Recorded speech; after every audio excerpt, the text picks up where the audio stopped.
오늘은 연약한 인생의 참 조력자라는 제목으로 말씀을 두 번째 살펴보도록 하겠습니다. 오늘 살펴보게 될 첫 번째 주제는 젊은 사자라는 겁니다. 말씀을 같이 보실까요? 그의 부모는 이 일이 여호와께로부터 나온 것인 줄을 알지 못하였더라. 삼손이 그의 부모와 함께 딥나에 내려가 딥나의 포도원에 이른즉 젊은 사자가 그를 보고 소리 지르는지라. 말씀을 보니까 무엇을 알 수 있죠? 결국 삼손과 그의 부모는 딥나로 내려가게 되었다라는 것을 알 수가 있어요. 오늘 우리가 말씀을 통해 생각해 보고 싶은 것은 과연 그들이 어떠한 마음으로 내려갔을까라는 거예요. 주일 예배 시간을 통해 이미 입장이 달라요. 이 일에 대한 태도가 달라요. 그러니까 생각해 보자는 거죠. 과연 부모는 부모대로, 삼손은 삼손대로 딥나로 내려가는 과정 속에서 어떠한 시간들을 보내었을까? 그들의 내면은 어떠한 시간을 갖게 되었을까? 우선 삼손에 대해서 한번 생각해 볼까요? 그는 어떠한 마음으로 딥나까지 내려갔을까요? 4절 말씀을 토대로 생각해 볼 때 결국 그의 영적인 상태에 따라서 이것은 달라질 거예요.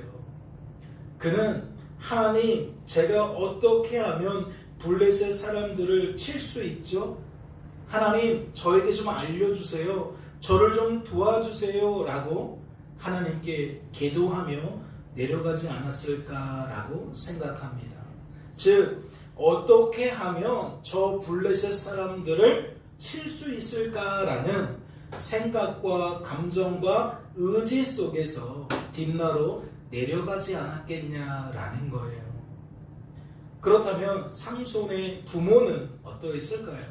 그들은 어떠한 마음으로 내려가게 되었을까요? 이 또한 그들의 영적인 상태에 따라서 달라질 수 있겠지만 삼손의 숨은 의도와 하나님께서 이 속에서도 역사하고 계신다는 것을 그들은 미처 발견하지 못했어요. 깨닫지를 못했습니다. 그러니까 그러한 상황 속에서 부모는 하나님께 기도하며 내려갔을 거라는 이야기이죠. 즉, 하나님, 어떻게 하면 이 혼사를 멈추게 할 수 있습니까? 제 아들이 나실인임에도 불구하고 잘못된 길을 걸어가고 있는데 제가 어떻게 해야 됩니까? 하나님, 가만히 계시지 마시옵소서. 제 아들을 말려주시옵소서. 도와주시옵소서. 아마도 부모는 부모의 입장에서 이렇게 기도하면서 내려갔을 거라는 이야기입니다. 다시 말해 그들은 어떻게 하면 이 혼인을 멈출 수 있을까, 그만할 수 있을까라는 생각과 감정과 의지를 가지고 내려가게 되었을 거라는 이야기죠. 그러던 중에 오늘 본문은 5절 말씀은 무엇을 나타내죠?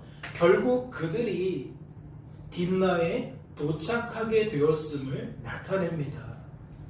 따라서 부모는 부모대로, 아들은 아들대로 각자의 입장에서 더욱 초조함을 느끼게 되었을 거예요.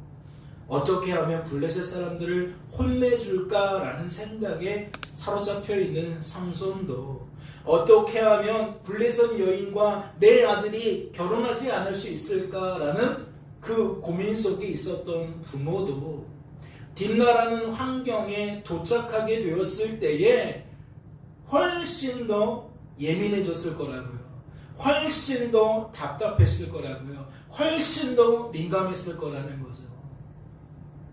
한쪽에서는 어떻게 하면 블레셋을 칠까 초조해하고, 한쪽에서는 어떻게 하면 이 아들의 결혼을 그만두게 할 수 있을까라고 초조했을 거라는 거죠. 그때 말씀은 한켠에서 무엇을 소개합니까? 갑자기 그들 앞에 젊은 사자가 맹위를 떨치는 젊은 사자가 나타났다고 소개합니다. 이 젊은 사자의 등장을 통해 우리는 무엇을 발견할 수 있을까요? 이 젊은 사자의 등장을 통해 성도된 우리들은 우리들과 함께 하시며 주어진 삶 속에서 우리들을 향한 하나님의 뜻을 반드시 이루시는 하나님을 발견할 수가 있습니다. 즉 우리의 진정한 동역자요 참 조력자이신 하나님의 간섭을, 하나님의 일하심을 발견할 수가 있다라는 거죠. 이어지는 말씀을 보세요. 여호와의 영이 삼손에게 강하게 임하니 그가 손에 아무것도 없이 그 사자를 염소 새끼를 찢는 것 같이 찢었으나 그는 자기 행한 일을 부모에게 알리지 아니하였더라. 인생의 주관자요 구원자이신 하나님께서는 젊은 사자를 초조해진 그들 앞으로 이끄셨습니다. 다시 말해 하나님께서 그들을 위해 젊은 사자를 준비해 놓으셨다라는 거죠. 그 이유가 무엇일까요? 그들의 삶과 이것이 무관할까요? 여호와의 영이 삼손에게 강하게 임하니 으르렁거리는 젊은 사자 앞에서 삼손은 그를 향한 하나님의 뜻을 따라 무엇을 경험해요? 성령 하나님으로부터 강하게 붙들려지는 성령 충만을 경험합니다. 그리고 하나님의 영에 강하게 붙들린 그는 마치 젊은 사자를 손쉽게 아무것도 아닌 것처럼 찢어 죽이는 것을 보게 돼요. 즉 젊은 사자라는 것은 우리네 삶 속에 무엇과도 같아요? 느닷없이 찾아온 삶의 커다란 문제와도 같아요. 예고 없이 찾아온 삶의 복잡한 문제와도 같다는 거죠. 마치 부모의 입장에서는 아들이 블레셋 여인과 결혼하겠습니다 라고 말했던 폭탄 발언과도 같고, 자식은 또 부모와 실갱이 하면서 블레셋 사람들을 어떻게 괴롭힐까, 어떻게 쳐 죽일까 라고 생각하는 그 상황과 맞물린다는 거예요. 그런데 말씀은 어떻게 풀어요? 이 젊은 사자를 하나님 때문에 손쉽게 해결됐다고 풀어요. 느닷없이 찾아온 삶의 커다란 문제가 하나님의 도우심을 입으니까 아무것도 아니라는 거죠. 예고 없이 찾아온 삶의 복잡한 문제가 하나님의 간섭 속에서 아무것도 아닌 일이 되어져 버리더라는 거예요. 그렇다면 생각해보지 않을 수 없죠. 주어진 삶 속에서 이렇듯 하나님의 은혜를 경험하게 된다면 우리네 생각과 감정과 의지는 어떠한 방향으로 변화되어질 것 같습니다. 이 일이 있기 전에는 주어진 삶의 문제에 사로잡힌 채 무엇을 느껴요? 초조함을 느껴요. 시간이 갈수록 답답함을 느껴요. 어떻게 하면 이 혼사를 뜯어 말릴 수 있지? 어떻게 하면 내가 블레셋 사람들을 칠 수 있지? 그런데 삼손은 이 일을 통해 무엇을 깨닫게 되었겠냐는 거죠. 하나님께서 그의 생각과 감정과 의지를 어떻게 변화시켰겠냐는 거예요. 이 일을 경험하고도 여전히 초조했을까요? 느닷없이 찾아온 삶의 커다란 문제가 손쉽게 해결되는 것을 경험했는데, 하나님 때문에 복잡한 문제가 아무것도 아닌 것처럼 풀려지는 것을 경험했는데 과연 그가 여전히 불안해했겠냐는 겁니다. 삼손의 부모도 마찬가지일 거예요. 하나님께서 그들의 생각과 감정과 의지를 어떻게 변화시켰을까요? 그들은 이 일을 경험하고도 여전히 초조했을까요? 그들은 여전히 불안했을까요? 내가 어떻게 해야 이 혼인을 막을 수 있을까? 내가 어떻게 해야 우리 아들의 생각을 돌이킬 수 있을까? 여전히 전전긍긍했겠냐는 거죠. 이 젊은 사자의 경험은 하나님께서 우리네 인생의 문제를 손쉽게 해결하신다. 하나님의 뜻대로 능히 해결하신다라는 것을 충분히 깨닫게 만드는 훌륭한 도구가 되었을 줄로 압니다. 즉 나에게는 버거울지라도 나에게는 불가능할지라도 우리 하나님께는 그렇지 않다는 거죠. 나는 하나님이 아니지만 우리 하나님은 하나님이시기 때문에 그분이 간섭하면 이건 아무것도 아니다라는 것이에요. 그렇다면 어떠한 의미가 그 속에 함의되어 있는 겁니까? 결국 그들은 이러한 은혜를 힘입게 되었을 때에 모든 초조함이 불안함이 사라졌다라는 것을 함의하는 거예요. 우리네 인생도 살다 보면 부부간에 부모 자식 간에 왜 초조함을 느끼는 사건이 없겠어요? 답답함을 느끼는 사건이 없겠냐고요. 계시록 말씀을 통해서도 확인했지만 인생의 대부분이 뭐에 걸려 있어요? 물질에 걸려 있어요. 건강에 걸려 있어요. 사람과의 관계에 걸려 있어요. 우리가 가장 민감하게 반응한다고요. 그 속에서 힘들어 한다는 거죠. 한번 생각해 보세요.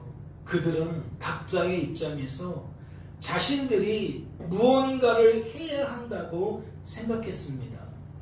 나는 내 아들의 결혼을 막아야 한다라고 생각했다는 것이고, 나는 하나님의 일꾼으로서 블레셋 사람들을 쳐야 한다라고 생각했다는 거죠. 그런데 성도가 이렇듯 나와 함께 하시며 하나님의 뜻을 나를 통해 이루시는 하나님을 놓쳐버리게 되면 어떠한 삶을 살아갈 수밖에 없어요? 우상숭배자처럼 살아갈 수밖에 없어요. 내가 어떻게 하면 될까? 내가 어떻게 하면 이것이 가능할까? 그러한 고민 속에서 계산하고 또 계산하며 살아갈 수밖에 없다는 거죠. 모든 관점을 결국 내 중심적으로 해석할 수밖에 없다는 거예요.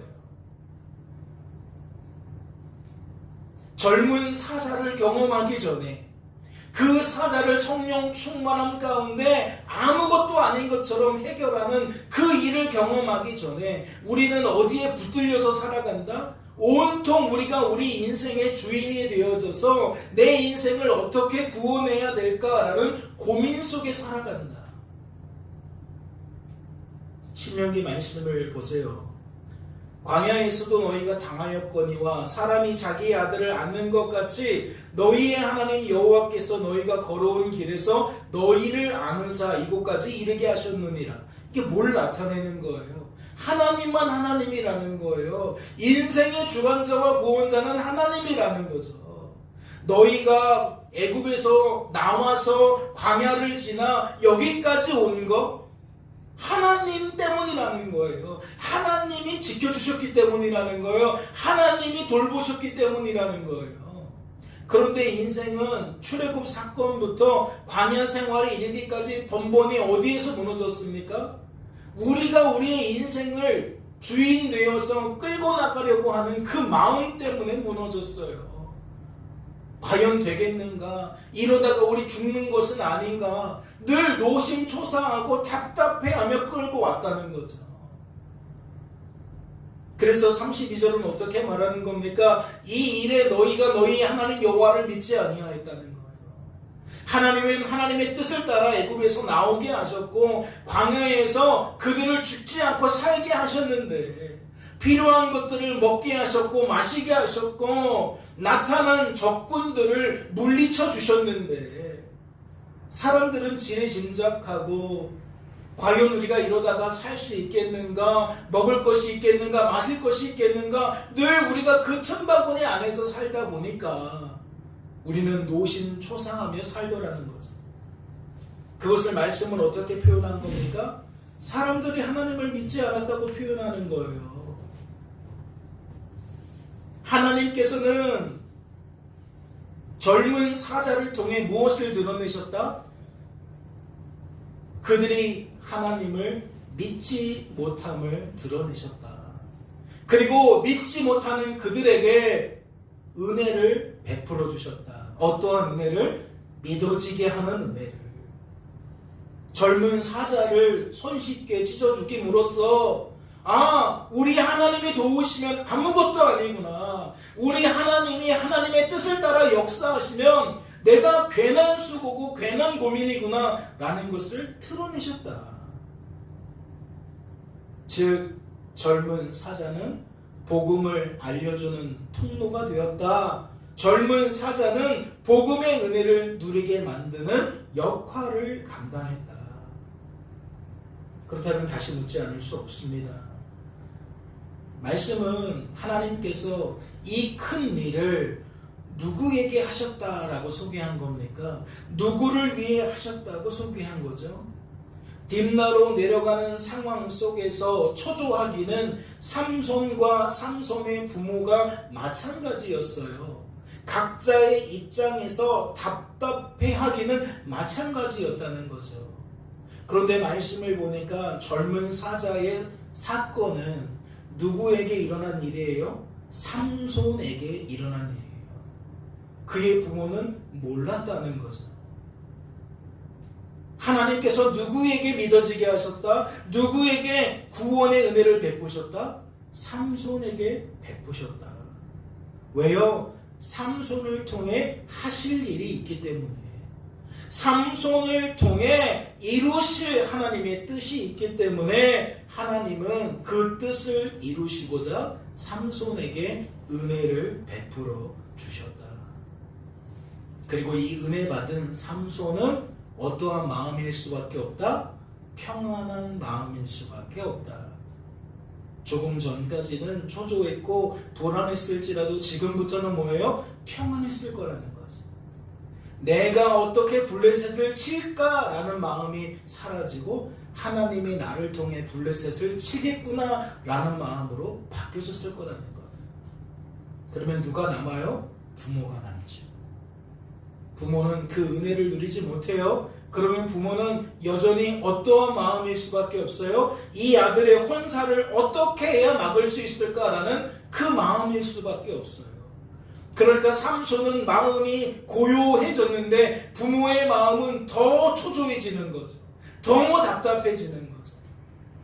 여러분, 성도라도 은혜를 받으면 평안한 것이고 은혜를 받지 못하면 세상 사람들처럼 불안한 거예요. 답답한 거예요. 깨닫는 은혜가 있으시기를 주님의 이름으로 소망합니다. 오늘 살펴보게 될 두 번째 주제는 수수께끼라는 거예요. 하지만 그게 전부가 아니었어요. 하나님께서 이 젊은 사자를 또 다른 도구로 사용하셨다는 거죠. 말씀을 보세요.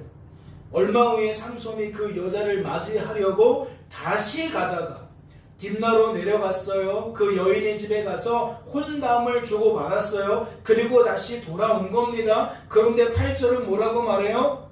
그 여인과 혼인을 하기 위해 삼손이 다시 내려갔다는 거예요. 블레셋으로 내려갔다는 거예요. 그런데 그 사건 속에서 어떠한 것을 보게 됩니까?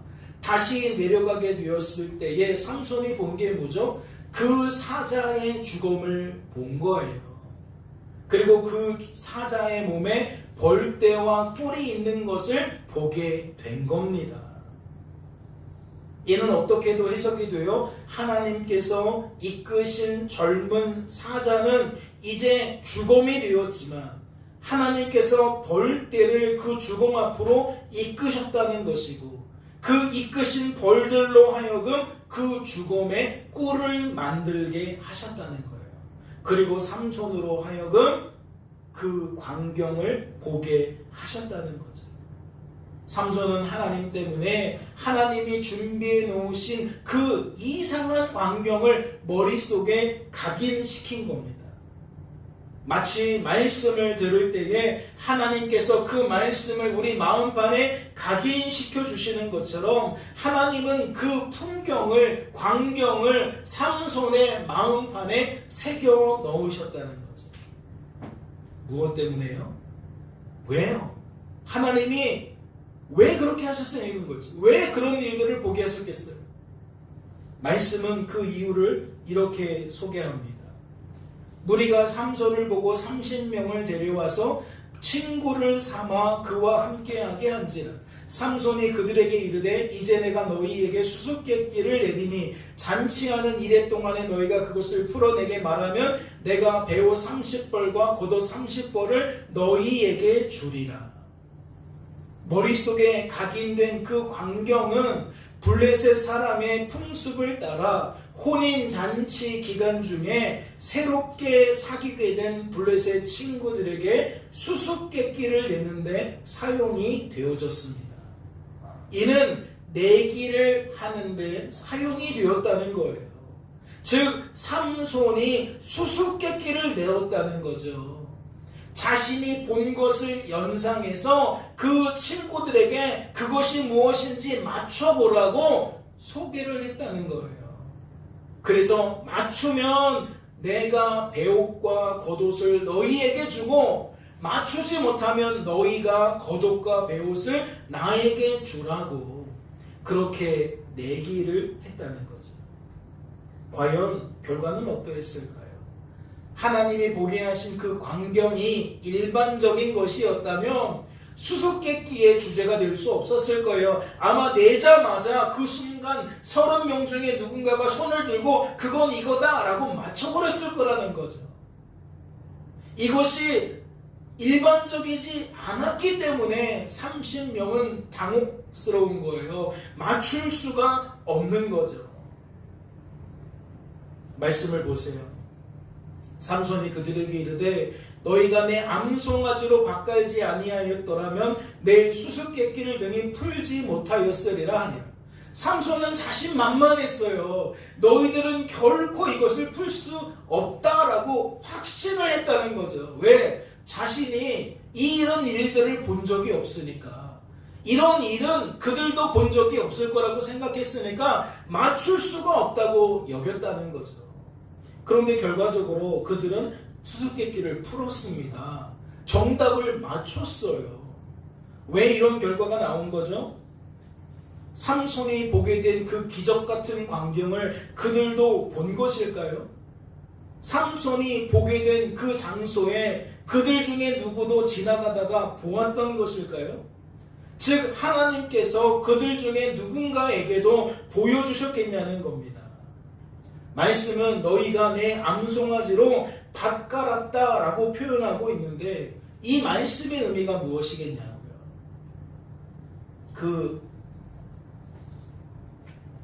그것이 나타내는 것을 15절이 이렇게 말해요. 일곱째 날에 이르러 그들이 삼손의 아내에게 이르되, 지금 상황이 매우 긴박하죠. 일곱째 날까지 풀라고 했는데 그들은 일곱째 날까지 풀 수가 없었던 거예요.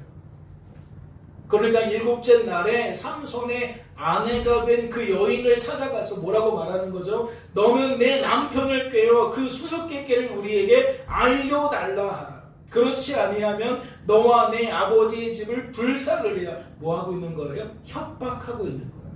삼손의 아내를 협박하는 거예요. 너희가 우리의 소유를 빼앗고자 하여 우리를 청한 것이 아니냐? 그렇지 아니하냐? 너 우리 재산 빼앗으려고 우리를 이 결혼식에 초대한 거야?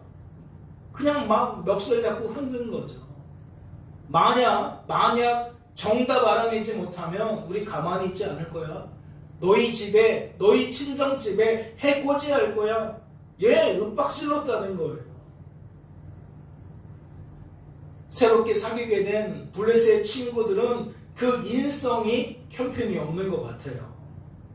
삼손이 낸 수수께끼를 풀 수 없게 되니까 이 아내를 겁박해서 윽박질러서 수수께끼의 답을 알아냈다는 거죠.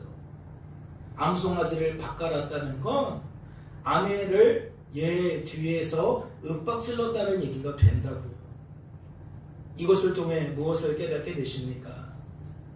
블레셋 친구들이 삶에 주어진 문제를 어떠한 방식으로 해결하는지를 좀 잘 생각해 보세요. 하루하루 지날수록 7일이라는 제한된 시간 속에 하루하루가 지날수록 그들 역시 어떠한 마음 상태가 될 수밖에 없어요. 점점 초조해질 수밖에 없죠. 점점 불안해질 수밖에 없어요. 수수께끼는 풀고 싶은데 그들이 갖고 있는 힘과 능력으로는 이게 풀 수가 없거든요. 무엇과 그 모습이 유사합니까? 무엇과 대칭을 이루죠? 블레셋을 치고 싶어 했던 삼손과 대칭을 이루죠. 아들의 혼인을 막고 싶었던 마노아와 그의 아내와 대칭을 이룹니다. 그런데 결정적으로 무엇이 다르죠? 그 초조함이, 불안이 사라지는 방식이 달라요. 즉 문제가 풀려지는 방식이 다르다고요. 삼손의 친구들은 어떠한 방법으로 문제를 푼 겁니까? 그 아내를 겁박해서 문제를 푼 거예요. 이는 그들이 끝까지 누구를 의지하지 않았다는 겁니까? 하나님을 의지하지 않았다는 거예요. 하나님의 도움을 구하지 않았다는 거예요. 악랄한 수법을 동원해서 스스로 문제를 해결했다는 거죠.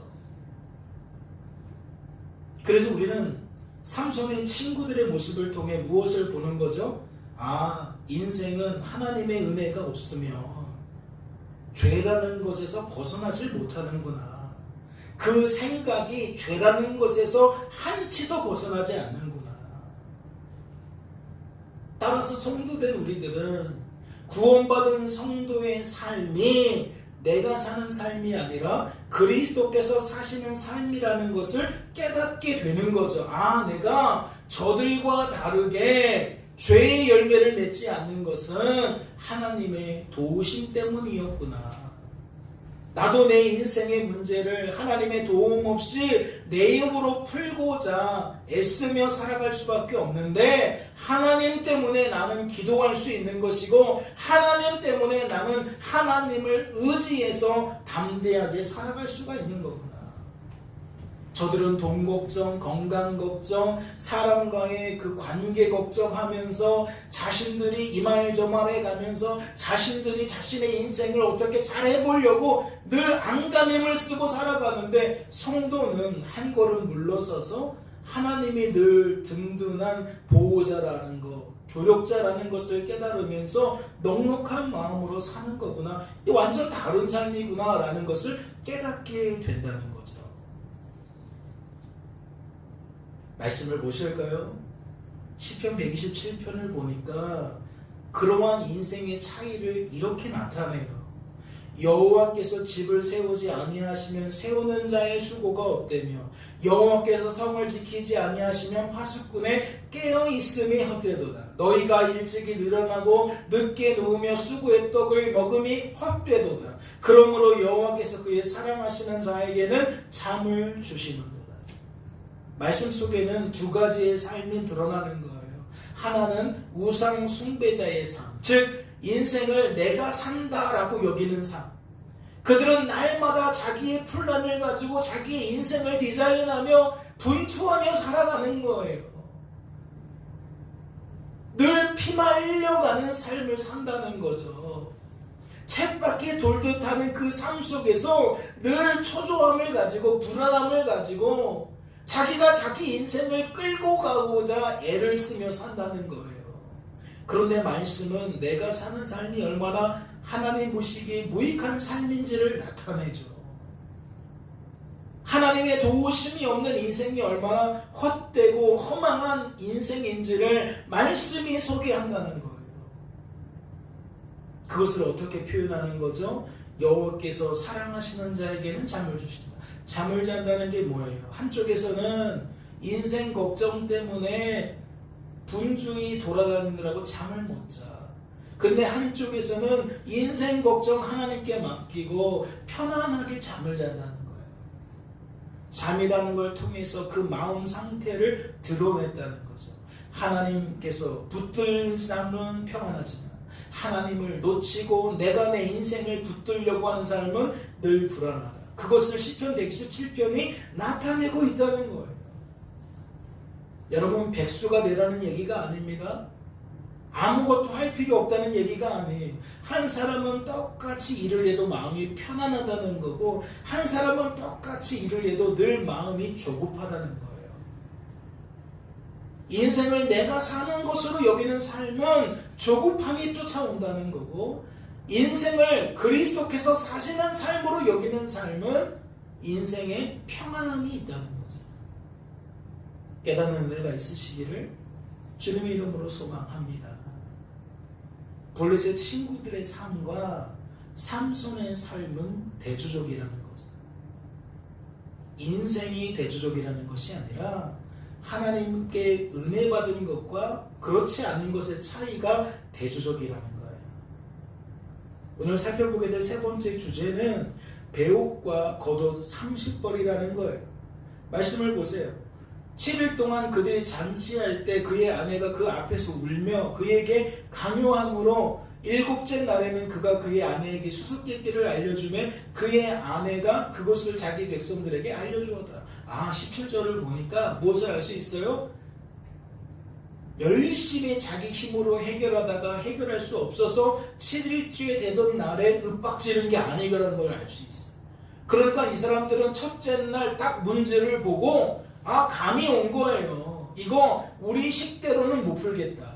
그러니까 첫째 날부터 뭐 한 거예요? 삼손 아내 쫓아가서 야, 너 네 남편한테 구슬려 가지고 정답 알아와. 아니면 가만두지 않을 거야. 라고 이미 했던 거예요. 아내는 7일 내내 삼손에게 울며 불며 정답 알려달라고 말했다는 거죠. 그러면 아까 그 말씀은 뭐예요? 7일째 되는 날에는 더욱 사납게 윽박질렀다는 거예요. 야, 우리 참을 만큼 참았어. 오늘까지도 만약 정답 안 알려오면 우리 가만히 있지 않아. 우리가 피해보고 그냥 넘어갈 것 같아. 너희 집안 우리가 쑥대밭을 만들 거야. 윽박지르는 강도가 7일째 되던 날이 가장 심했다라는 것을 드러낸다고요. 결국 말씀을 보니까 무엇을 알 수 있어요? 삼손이 그 아내의 눈물에 결국 빗장을 열고 정답을 말해주었다는 것을 알 수 있어요. 그러니까 삼손이 그들에게 말한 거죠. 너희가 내 암송아지로, 즉 내 아내로 밭갈지 아니하였더라면, 윽박지르지 아니하였더라면 내가 낸 수수께끼를 풀지 못했을 것이다. 결코 풀지 못했을 것이다. 여러분, 이제 그럼 삼손의 입장에서 한번 생각해 보세요. 삼손은 7일 내내 왜 이렇게 아내가 나한테 답을 알려달라고 그랬을까를 드디어 알게 된 거예요. 우리 아내가 호기심이 있어가지고 자신만이라도 알고 싶어서 물어본 게 아니구나.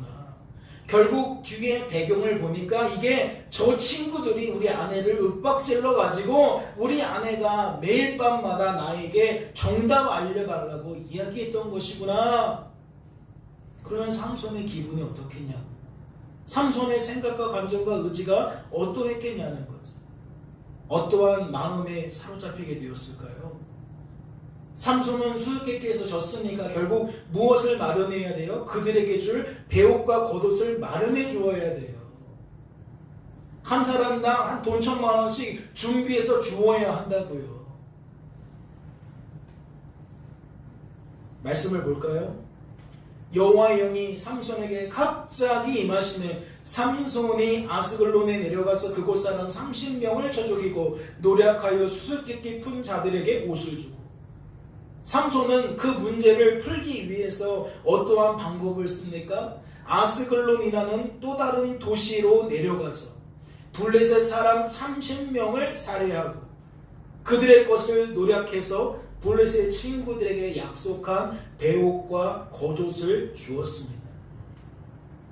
그렇다면 묻지 않을 수 없어요. 여러분은 이 모습이 어떻게 보이십니까?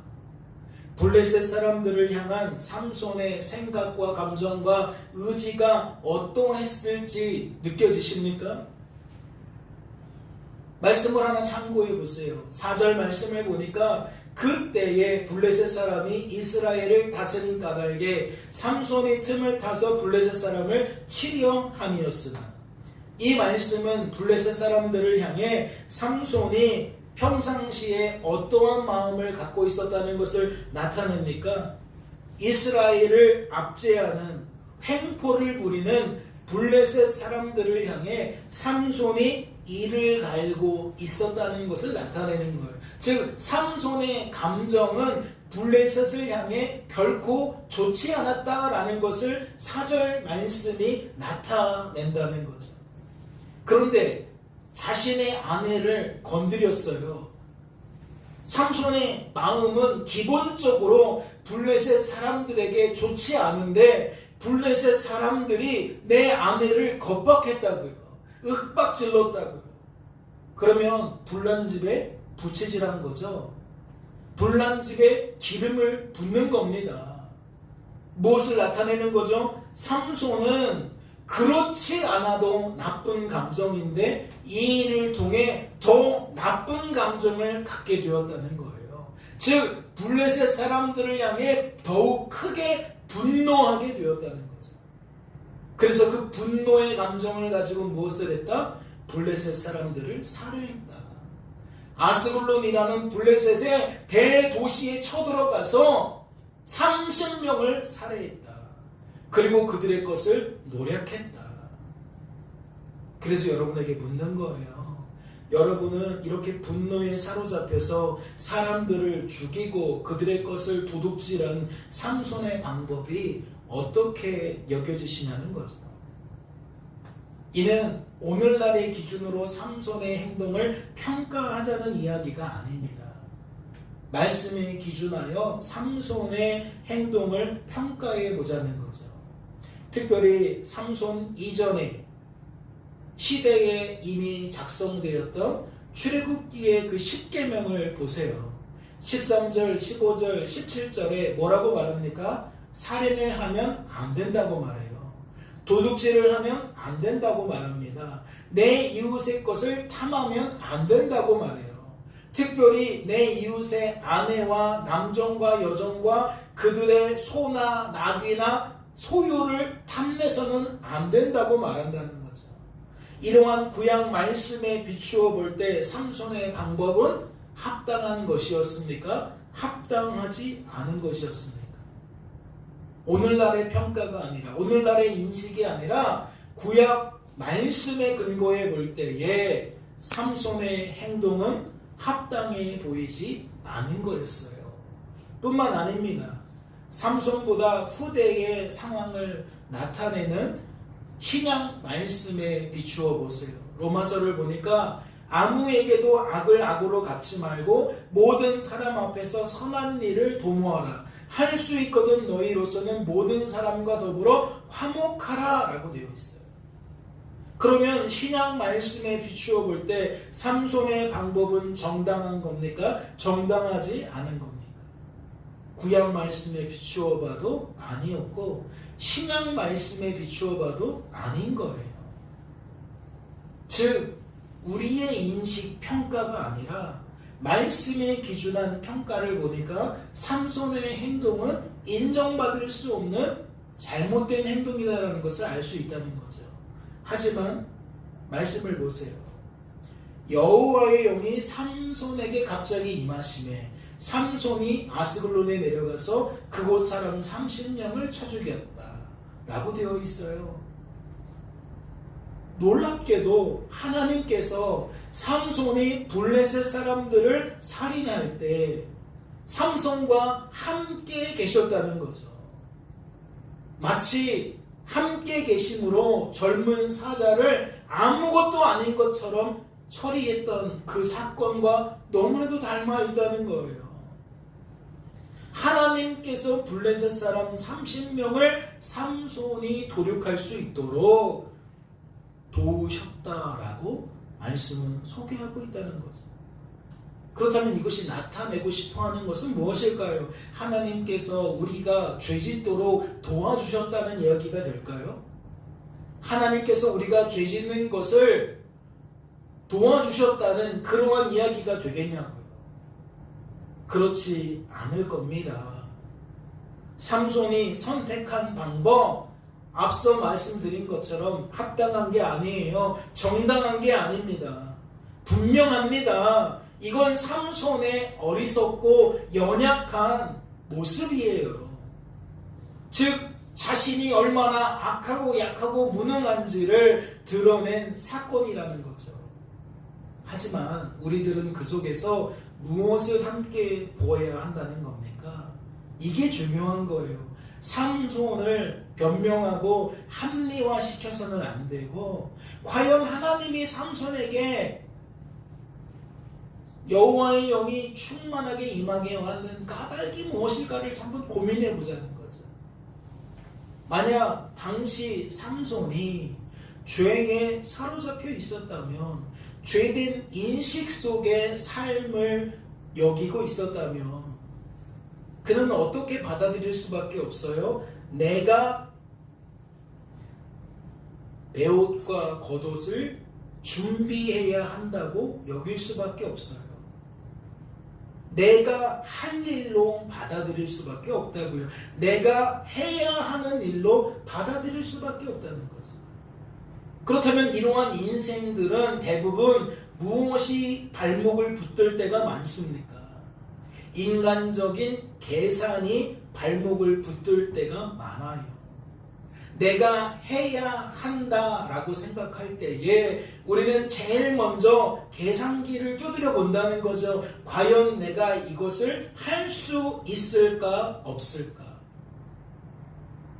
그리고 이러한 계산이 종종 우리들을 주저앉게 만들어요. 너는 할 수 없어. 봐, 상대방은 대기업이고 너는 그 대기업에 맞선 초라한 인생인데 대기업을 상대로 어떻게 싸워서 이길 수 있어? 아, 포기해. 가 된다고요. 생각해 보세요. 당시 블레셋 사람들 막강했습니다. 이스라엘에 강력한 영향력을 행사했어요. 약한 지파였던 단과 베냐민만의 문제가 아니었습니다. 강한 지파였던 유다와 에브라임도 블레셋에게는 머리를 숙여야 했어요. 즉 블레셋을 상대한다는 것은 그들에게 버거운 일이었다는 거죠. 그런데 아스글론은 블레셋의 5대 도시 중에 하나예요. 그러한 블레셋의 강력한 군사력이 집중된 곳 중에 하나라는 거죠. 다시 말해 삼손이라는 일개인이 아무런 주저함 없이 망설임 없이 돌격해서 공략할 수 있는 대상이 아니었다는 겁니다. 하지만 말씀은 어떻게 이 상황을 소개한 겁니까? 삼손은 단신으로 아스글론에 쳐들어갔다는 거예요. 인간적인 계산기를 돌리면 그럴 수 없는데 삼손이 쳐들어갔다는 거죠. 무엇이 이것을 가능하게 만든 겁니까?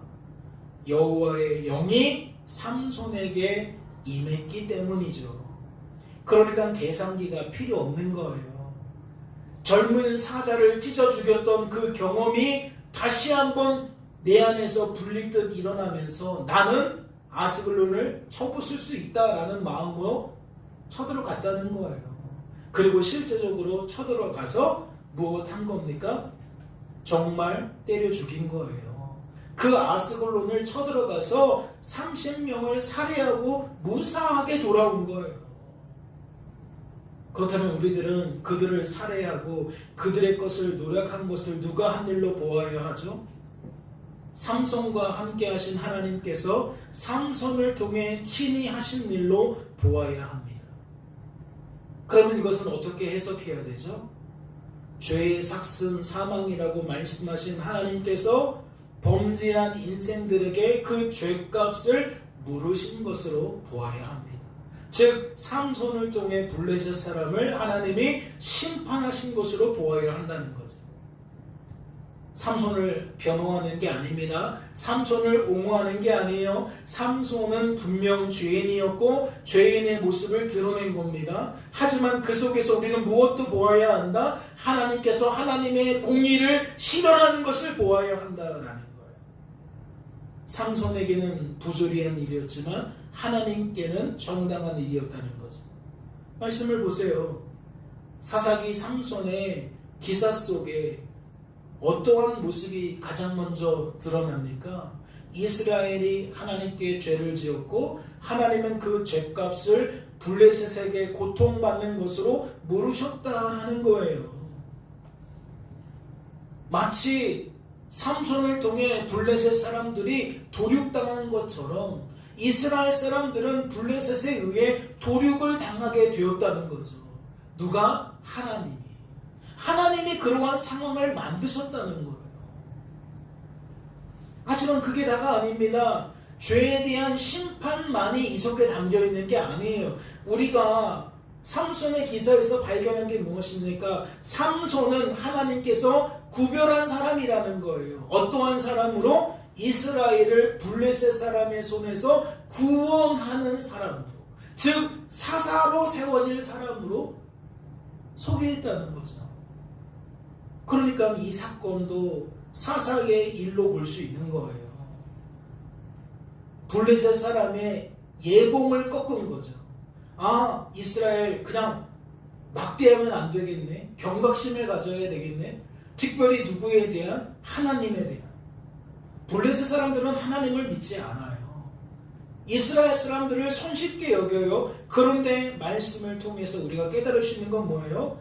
아스글론까지 혼자서 쳐들어와서 사람들을 살해하고 돌아간 삼손을 통해 그들이 긴장감을 갖게 되는 거죠. 하나님은 하나님의 뜻을 따라 이스라엘을 구원하기 시작했다라고 여겨야 합니다. 하나님께서 그 약속을 지키신 것으로 보아야 한다는 거죠. 그렇다면 묻지 않을 수 없어요. 여러분은 이를 통해 무엇을 깨닫게 되십니까? 지금 삼손의 기사를 한 세 번째, 네 번째 살펴보는데 여러분 무엇을 깨닫게 됐어요? 우리의 연약함이, 우리의 어리석음이 하나님 편에서 장애물이 될 수 있다고 생각하십니까? 여러 차례 말씀을 드리지만 우리의 연약함이, 우리의 어리석음이 하나님의 일하심에 장애물이 될 수 없습니다. 하나님께서 은혜를 베풀어 주시면 우리가 아무리 부족한 사람이라도, 아무리 쓸모없는 사람이라도 하나님의 뜻을 이루는 의의 병기가 될 수 있다는 거죠. 의의 열매를 맺는 삶을 살게 된다는 겁니다. 이해가 되셨어요? 오늘 우리가 은혜라는 찬양 또 불렀어요. 한 두 달째 부르는 것 같아요.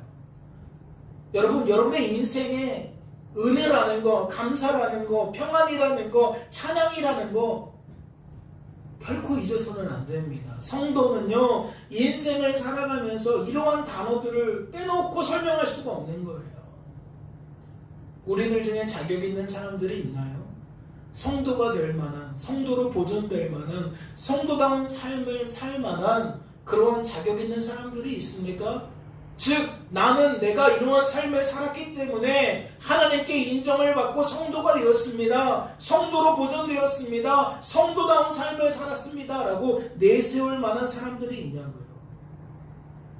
없을 줄로 압니다. 오히려 우리는 신앙생활을 하면 할수록 더욱 깊어집니다. 무엇이 내가 정말 악하고 약하고 무능한 존재구나. 하나님은 그런 나를 사랑하시고 그러한 나를 구원하시고 그러한 나를 일으키시는 분이구나. 이렇게 하나님이 어떠한 분인지, 나라는 존재가 어떠한 존재인지를 더욱 깊이 깨닫게 된다는 거죠. 그렇다면 이것이 우리의 삶에는 어떻게 적용될 수 있죠? 우리가 우리의 인생에서 정말 풍성하게 누려야 하는 것은 너와 나의 다름이 아니라는 거예요. 이해가 되십니까? 인생을 살다 보면 왜 이렇게 그런 세상이 되어가는지 모르겠어요. 나와 너의 차이를 나타내고 그 차이를 통해 평가하고 판단하고 비판하고 지적질하고 남들보다 앞서려고 하고 왜 우리가 그러한 틈바구니에서 살아야 하냐는 거죠. 성도된 우리들이 왜 그러한 삶에 이끌려가야 되냐는 겁니다. 우리가 깨달아야 되는 것은 나와 저 사람이 무엇이 다른가가 아닙니다. 내가 저 사람보다 무엇이 못하고 저 사람이 나보다 무엇이 뛰어난가가 아니라고요. 성도된 우리들이 날마다 주어진 삶 속에서 깨달아야 하는 것은 하나님만 하나님이구나. 인생의 주관자와 구원자는 오직 하나님이구나 라는 것을 깨달아야 된다고요. 그리고 그것을 누려야 한다는 거죠. 내가 남들보다 못한 게 무슨 소용이 있고 내가 남들보다 뛰어난 것이 무슨 소용이 있습니까? 그것이 우리가 하나님을 누릴 수 있는 통로가 됩니까? 그것이 우리에게 하나님을 더 깊이 깨닫게 만드는 도구가 됩니까? 하나님의 은혜가 부어지지 않으면 우리는 결코 그러한 것들을 통해 깨닫을 수가 없어요. 늘 상대방과 나만을 보지 그 속에서 하나님의 은혜를 생각하지 못한다고요. 거듭해서 말씀을 드립니다. 성도된 우리들은요, 하나님만 하나님이라는 것을 깨달아야 돼요. 인생의 주관자와 구원자는 오직 하나님이라는 걸 깨달아야 된다고요. 그리고 그것을 누리며 살아가야 된다고요. 그것을 누리고 산다는 게 뭐예요? 평안이 있다는 거예요. 그 속에 담대함이 있다는 거예요. 인간적인 계산기를 가지고 사는 것이 아니라 하나님의 뜻을 따라 하나님의 일하심을 소망하고 기대하며 산다는 거죠. 나태해지라는 얘기 아닙니다. 백수처럼 아무것도 하지 않아도 된다는 이야기가 결코 아니에요. 무슨 일을 하든 최선을 다해 하든 성실하게 하든 그 속에서 무엇을 느껴야 된다? 무엇을 깨달아야 된다? 하나님의 뜻을, 하나님의 일하심을 깨닫는 은혜가 있으시기를 주님의 이름으로 소망합니다. 잠시 기도합니다. 하나님, 은혜라는 것이 무엇입니까? 은혜는 하나님께서 하나님의 뜻을 이루시기 위해 행하신 모든 것입니다. 은혜 받은 것은 하나님이 하나님의 뜻을 이루신 것과 일치합니다. 우리 편에서 은혜를 여기는 것이 아니라 하나님 편에서 은혜를 여겨야 합니다. 주님, 은혜가 필요합니다. 하나님께서 하나님의 뜻을 이루실 때에 그것을 하나님께서 하나님의 뜻을 이루신 것으로 여길 수 있기를 소망합니다. 그렇기 때문에 은혜가 필요합니다. 주어진 삶 속에서 젊은 사자를 보아도 깨닫지 못하는 이들이 많습니다. 어찌합니까? 우리네 인생 속에서 경험케 되어지는 은혜가 여전히 가치를 바라지 못하는데 어찌합니까? 오늘 함께 예배한 모든 심령들은 그 중에 구별되게 하옵소서. 내 삶에 일어난 다양한 일들을 통해 하나님이 어떠한 분인지를 발견하고 내가 어떠한 존재인지를 발견하며 하나님 때문에 평안을 누리고 하나님 때문에 소망을 품게 되고 하나님 때문에 담대할 수 있기를 원합니다. 삼손의 기사는 불완전한 삼손의 모습만을 드러내지 않습니다. 연약한 인생을 도우시는 진정한 조력자이신 하나님도 함께 드러냅니다. 하나만 보지 않게 하시고 같이 보게 하셔서 그 헤아림으로 우리 개인의 삶을 헤아려 갈 수 있도록 누군가의 삶을 헤아려 갈 수 있도록 그리하여 우리가 더욱 깊이 하나님 신앙을 고취할 수 있도록 도와 주시옵소서. 주께서 우리를 붙들어 주실 줄로 믿고 감사드리며 이 모든 말씀 우리를 죄에서 구원하신 예수님의 이름으로 기도하옵나이다.